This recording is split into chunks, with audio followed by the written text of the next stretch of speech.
Hi friends, എല്ലാവർക്കും പുതിയൊരു വീഡിയോയിലേക്ക് സ്വാഗതം. ഗാർഗിയും റിയയും കൂടെ സംസാരിക്കുന്ന കേൾക്കുമ്പോൾ വിനയ് അവിടേക്ക് വരികയാണ്. എന്നിട്ട് ചോദിക്കും, എന്താ ഇവിടെ ഒരു ബഹളം? അപ്പോൾ റിയ പറയും, ഞാൻ കുറെ നേരമായിട്ട് ഒരു കോഫി ചോദിക്കുന്നു, ഇവളിത് ഇപ്പോഴാണ് എനിക്ക് കൊണ്ടുവന്ന് തന്നത്.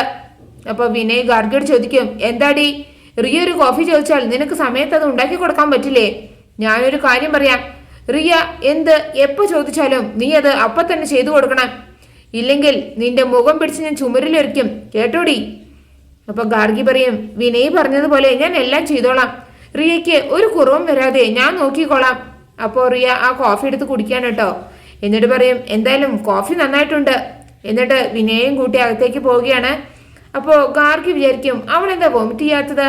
ഞാൻ ആ കോഫിയിൽ ചേർത്ത് മരുന്ന് കഴിച്ചാൽ അവൾ ഇതിനോടകം ഛർദ്ദിക്കേണ്ടതാണല്ലോ, ഇതുവരെ അവൾക്കൊന്നും പറ്റിയിട്ടില്ലല്ലോ.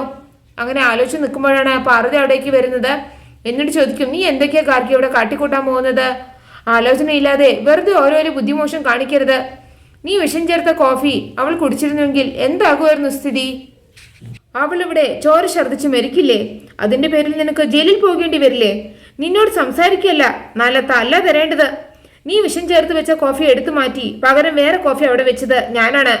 നീ കോഫിയിൽ വിഷം ചേർക്കുന്നത് ഭാഗ്യത്തിന് ഞാൻ കണ്ടു, അതുകൊണ്ട് എനിക്കത് എടുത്തു മാറ്റാൻ സാധിച്ചു. അപ്പോൾ ഗാർഗി ചോദിക്കും, നീ എന്തിനാ അത് എടുത്തു മാറ്റിയത്? എനിക്ക് ജയിലിൽ പോകേണ്ടി വന്നാലും സാരില്ലായിരുന്നു, അവൾ ചാകണമായിരുന്നു, എനിക്ക് അവളെ കൊല്ലണമായിരുന്നു. അവളും വിനയും ഒരുമിച്ച് ജീവിക്കുന്നത് കാണുന്നതിനേക്കാൾ ഭേദം അവളെ കൊന്നിട്ട് ഞാൻ ജയിലിൽ പോകുന്നത് തന്നെയായിരുന്നു. അപ്പൊ പാർവതി പറയും, നീ ഈ ചെയ്തത് അബദ്ധമാണ്. അല്ല പാർവതി, എന്റെ വിനയെ എന്നിൽ നിന്ന് തട്ടിയെടുത്ത അവളെ ജീവനോടെ വെച്ചിരിക്കാൻ പാടില്ല, അവളെ കൊല്ലണം, കൊന്നേ തീരൂ. അപ്പൊ പാർവതി ചോദിക്കും, നിനക്ക് എന്താ ഗാർഗി, ഭ്രാന്ത് പിടിച്ചോ? അതെ, എനിക്ക് ഭ്രാന്ത് തന്നെയാണ്. ആ റിയ എന്റെ മുന്നിൽ നിൽക്കുന്നിടത്തോളം കാലം എന്റെ ഭ്രാന്ത് കൂടിക്കൊണ്ടേയിരിക്കും. അപ്പോൾ പാർവതി പറയും, സ്വന്തം ഭർത്താവിനെ മറ്റൊരു സ്ത്രീ വശീകരിച്ചെടുത്താൽ അതൊരു ഭാര്യയ്ക്കും സഹിക്കാൻ കഴിയില്ല, അത് ശരി തന്നെയാണ്. പക്ഷേ അത് തീർക്കാനുള്ള വഴി കൊലപാതകമല്ല, അത് വിഡ്ഢിത്തരമാണ്. കോടതിയിൽ നിന്നും ജയിലിൽ നിന്നും നീ രക്ഷപ്പെടുമായിരിക്കും, പക്ഷേ ദൈവത്തിന്റെ കോടതിയിൽ നിന്ന് നിനക്ക് ഒരിക്കലും രക്ഷപ്പെടാനാവില്ല ഗാർഗി. ഇത് കേൾക്കുമ്പോൾ ഗാർഗി ചോദിക്കും, പിന്നെ ഞാൻ എന്ത് ചെയ്യണം? എല്ലാം സഹിച്ച് വിനയും റിയയും കൂടെ ഒരുമിച്ച് ജീവിക്കുന്നത് കണ്ട് ഞാൻ എല്ലാം ഉള്ളിലൊതുക്കി ഇവിടെ കഴിയണോ? അതാണ് നീ പറഞ്ഞു വരുന്നതിന്റെ സാരം. അപ്പൊ പാർവതി പറയും, അങ്ങനെ ഞാൻ പറയില്ല. വിനയെ നീ ഒരിക്കലും റിയയ്ക്ക് വിട്ടുകൊടുക്കാൻ പാടില്ല. അപ്പൊ ഗാർഗി പറയും, പറയാൻ എളുപ്പമാണ്, പക്ഷേ വിനയ് ഒരിക്കലും ഇനി എൻ്റെ ജീവിതത്തിലേക്ക് മടങ്ങി വരുമെന്ന് എനിക്ക് തോന്നുന്നില്ല. എൻ്റെ ജീവിതം നശിച്ചു, എനിക്കത് നഷ്ടപ്പെട്ടു. എനിക്ക് നഷ്ടപ്പെട്ട ജീവിതം ഒരിക്കലും ഇനി ആ റിയയ്ക്കും കിട്ടരുത്, അതുമാത്രമാണ് ഇപ്പൊ എൻ്റെ ചിന്ത. അപ്പൊ പാർവതി പറയും, വിനയ് നിന്റെ ജീവിതത്തിലേക്ക് തിരിച്ചു വന്നാൽ നിന്റെ ഈ നിരാശയും പ്രയാസവും ഒക്കെ മാറുമല്ലോ. വിനയ് വരും, അവൻ ഇപ്പൊ എടുത്ത തീരുമാനം തെറ്റാണെന്ന് തിരിച്ചറിഞ്ഞ് അവൻ നിന്റെ അടുത്തേക്ക് തിരിച്ചു വരും, പക്ഷെ അതിന് നീ ക്ഷമയോടെ കാത്തിരിക്കണം. അപ്പൊ ഗാർഗി പറയും, വിനയെ തിരികെ വരുമെങ്കിൽ എത്ര നാൾ വേണമെങ്കിലും കാത്തിരിക്കാൻ ഞാൻ തയ്യാറാണ്. ഇത് വാക്കാണല്ലോ, വാക്ക്, എങ്കിലേ ബാക്കി കാര്യം ഞാൻ ഏറ്റു. അപ്പോൾ ഗാർഗി പറയും, പക്ഷേ റിയ എൻ്റെ മുമ്പിൽ അഹങ്കരിക്കുന്നത് എനിക്ക് സഹിക്കാനാവുന്നില്ല പാർവതി. അപ്പോൾ പാർവതി പറയും, അവളോട് നിനക്കുള്ള ദേഷ്യം എനിക്ക് മനസ്സിലാവുന്നുണ്ട്, അതിനെ അവളുടെ കൊമ്പ് ആദ്യം ഒടിക്കണം. അപ്പോൾ ഗാർഗി പറയും, ആദ്യം അത് തന്നെ നടക്കണം, എങ്കിലേ എനിക്ക് ഇത്തിരിയെങ്കിലും സമാധാനം ഉണ്ടാകൂ. അപ്പോൾ പാർവതി പറയും, അതിനൊരു വഴിയുണ്ട്. എന്താ വഴി?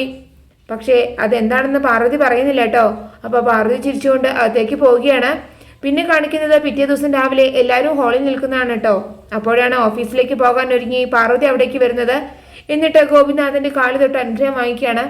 അപ്പോൾ ഗോപിനാഥ് പറയും, ഗായത്രി നോക്കിയതുപോലെ മോള് നമ്മുടെ ബിസിനസ് നല്ല രീതിയിൽ തന്നെ കൊണ്ടുപോകണം. അപ്പോൾ പാർവതി പറയും, തീർച്ചയായും ഞാനത് ചെയ്യും. വിശാൽ സാർ എന്നെ ചെയർപേഴ്സന്റെ കസേരയിൽ ഇരുത്തിയപ്പോൾ എനിക്കൊന്നും അറിയില്ലായിരുന്നു, പക്ഷേ അതിനുശേഷം വിശാൽ സാർ എന്നെ അക്ഷരമാല മുതൽ ബിസിനസ് മാനേജ്മെന്റ് വരെ പഠിപ്പിച്ചു. So I don't have any academic degrees, but I know how to manage business. Parvathi English പറഞ്ഞത് കേട്ട് എല്ലാവരും ഒന്ന് ഞെട്ടുകയാണ് കേട്ടോ. എന്നിട്ട് എല്ലാവരും കൈയടിക്കുകയാണ്. അപ്പോൾ പാർവതി പറയും, എൻ്റെ കടമ എന്താണെന്ന് എനിക്ക് നന്നായിട്ട് അറിയാം, അത് ഞാൻ കൃത്യമായിട്ട് ചെയ്യും. അതിൽ നിന്ന് ഒരിക്കലും ഞാൻ പിന്മാറില്ല, ഒരു വീഴ്ചയും വരുത്തില്ല.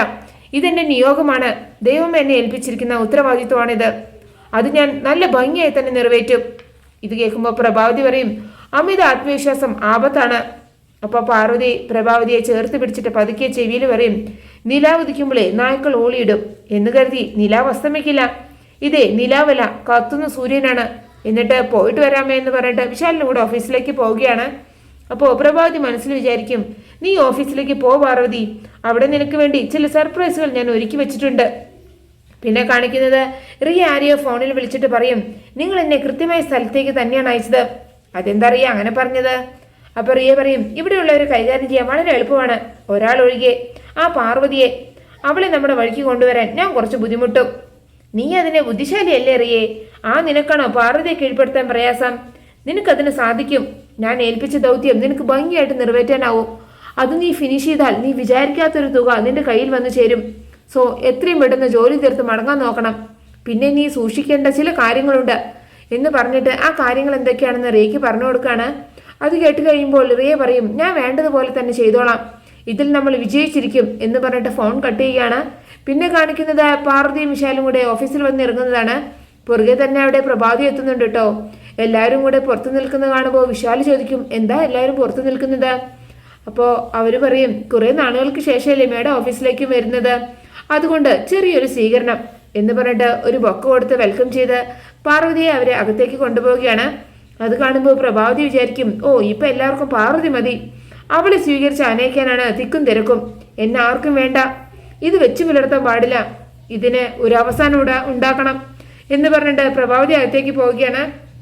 പിന്നെ എല്ലാവരും ചേർന്ന് ഒരു സ്റ്റാഫ് മീറ്റിംഗ് കൂടുകയാണ് കേട്ടോ. ഫയല് നോക്കിയതിന് ശേഷം പാർവതി പറയും, ഈ കണക്കുകളൊന്നും പൊരുത്തപ്പെടുന്നില്ലല്ലോ, ചില മിസ്റ്റേക്ക് ഉണ്ടല്ലോ ഇതില്, നിങ്ങൾ ഇതൊന്നും ശ്രദ്ധിച്ചില്ലേ? അപ്പോൾ ഹരീഷ് പറയും, ഞാൻ വെരിഫൈ ചെയ്താണ് മേഡം. അപ്പോൾ വിശാൽ ചോദിക്കും, എന്താ പാർവതി കാര്യം? അപ്പോൾ പാർവതി പറയും, ഇതിൽ ഓഫീസ് മെയിൻ്റെനൻസിന് 2,24,00,000 രൂപ ചെലവായി എന്ന് കാണിക്കുന്നുണ്ട്. പക്ഷേ എവിടെയാണ് അത് നടത്തിയത്? എന്ത് മെയിൻ്റെനൻസ് ആണ് ചെയ്തത്? ഞാൻ നോക്കിയിട്ട് ഇവിടെ അങ്ങനെ ഒരു പരിഷ്കാരം നടത്തിയതായി കാണുന്നുമില്ല. എനിക്കിതിൻ്റെ വിശദമായ കണക്കുകൾ കാണണം ഹരീഷ്. ഇനി ഇതുപോലത്തെ ചിലവുകൾ ചെയ്താൽ അതിൻ്റെ വിശദമായ കണക്കുകൾ കൂടെ ഫയലിൽ ഉണ്ടാവണം. അപ്പോൾ ഹരീഷ് പറയും, ഇതൊക്കെ പ്രഭാവതി മേഡത്തിൻ്റെ മേൽനോട്ടത്തിലാണ് നടന്നത്, സോ ഇതിൽ തെറ്റുണ്ടാവാൻ വഴിയില്ല. അപ്പോൾ പാർവതി പറയും, ആരുടെ മേൽനോട്ടത്തിൽ നടന്നാലും ശരി, എനിക്ക് വ്യക്തമായ കണക്കുകൾ വേണം. ഇന്ന് വൈകുന്നേരം വരെ നിങ്ങൾക്ക് ഞാൻ സമയം തരും, അതിനുള്ളിൽ വിശദമായ സ്റ്റേറ്റ്മെന്റ്സ് എൻ്റെ മുമ്പിൽ എത്തിയിരിക്കണം. അപ്പോൾ പ്രഭാവതി പറയും, ഞാൻ ഇത് നോക്കി നടത്തിയെന്നേ ഉള്ളൂ, ഒടുവിൽ പഴി മുഴുവൻ എൻ്റെ തലയിൽ ചുമത്തരുത്. ഇത് കേൾക്കുമ്പോൾ പാർവതി പറയും, ഞാനതിന് അമ്മയെക്കുറിച്ചൊന്നും പറഞ്ഞില്ലല്ലോ. അപ്പോൾ വിശാൽ പറയും, അമ്മയുടെ പേര് വെറുതെ ഇതിൽ വലിച്ചയക്കേണ്ട, അമ്മയുടെ കണ്ണ് വെട്ടിച്ച് മറ്റാരെങ്കിലും എന്തെങ്കിലും ചെയ്തതായിരിക്കും. അപ്പോൾ പാർവതി പറയും, എന്തു തന്നെ ആയാലും പണം പാഴാക്കാൻ പാടില്ല, എൻ്റെ കണ്ണ് വെട്ടിച്ച് അത് തട്ടിയെടുക്കാൻ ഞാൻ ആരെയും അനുവദിക്കില്ല. അപ്പോൾ പ്രഭാവതി മനസ്സിൽ വിചാരിക്കും, കുറെ നാളുകൾക്ക് ശേഷം ഇവളിവിടെ വന്നത് എൻ്റെ കള്ളക്കളി വെളിച്ചത്താക്കാനാണോ എന്നോർത്ത് ടെൻഷനോടെ ഇരിക്കുന്ന പ്രഭാവതിയെ കാണിച്ചുകൊണ്ടാണ് ആ എപ്പിസോഡ് അവസാനിക്കുന്നത്. നിങ്ങൾക്ക് എൻ്റെ റിവ്യൂ ഇഷ്ടമായാൽ മറക്കാതെ എല്ലാവരും ലൈക്കും സബ്സ്ക്രൈബ് തന്ന് എന്നെ ഒന്ന് സപ്പോർട്ട് ചെയ്യണേ പ്ലീസ്.